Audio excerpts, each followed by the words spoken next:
مسلمان سائنسدان نے اہل دنیا کو سرجری کے فن سے متعارف کرایا، اس کا نام تھا ابو القاسم زہراوی۔ ابو القاسم زہراوی اندلس کے اسلامی سلطنت کے نامور سائنسدان تھے۔ ان کی عظمت کو اہل مغرب صدیوں تک تسلیم کرتے رہے۔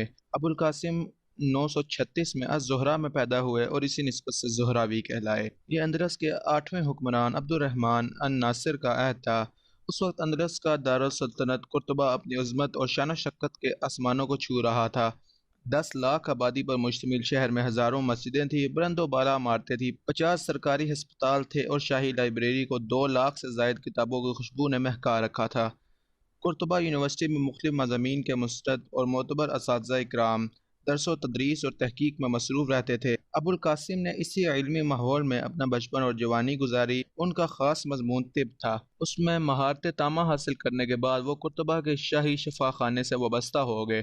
تھوڑے ہی عرصے میں وہ جدید علم الجراحت کے موجد بن گئے اور زمانے کے سب سے بڑے سرجن ہونے کا تاج ان کے سر پر سجایا گیا۔ علم الجراحت کو عام طور پر مغرب کا تحفہ سمجھا جاتا ہے، لیکن حقیقت یہ ہے کہ ابو القاسم نے اہل یورپ کو سرجری کے فن سے آگاہ کیا۔ ابو القاسم زہراوی اپنے دور کے سب سے بڑے سرجن تھے۔ وہ اپنے تجربے کی بنا پر جو نئی نئی ایجادات کرتے اور آپریشن کے دوران استعمال ہونے والے جو نئے آلات بناتے، ان سب کی تفصیل تحریر کرتے جاتے۔ ان کی جراحی کے حوالے سے لکھی ہوئی تحریریں ان کا شہرہ آفاق کتاب تصریف کی صورت میں سامنے آئیں۔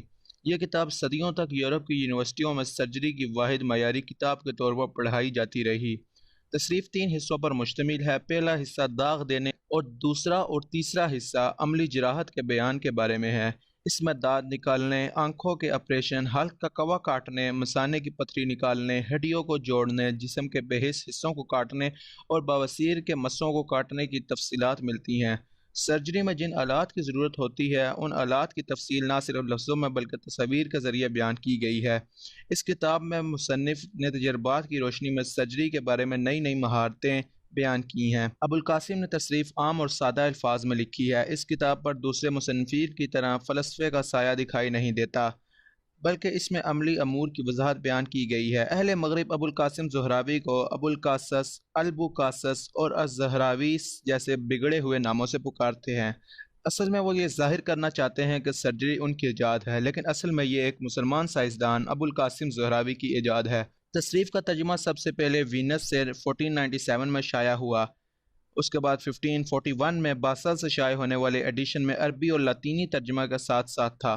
فرانسیسی ڈاکٹر لی کارک نے 1881 میں اس کا فرانسیسی زبان میں ترجمہ کیا۔ انہوں نے اس کتاب کو سرجری کا شاہکار قرار دیا۔ یورپی ماہرین طب نے اس کتاب کے صرف حوالے ہی نہیں دیے بلکہ اس کی شرح بھی لکھی، اور یورپی یونیورسٹیوں میں سالوں تک یہ کتاب طب کی واحد کتاب کے طور پر پڑھائی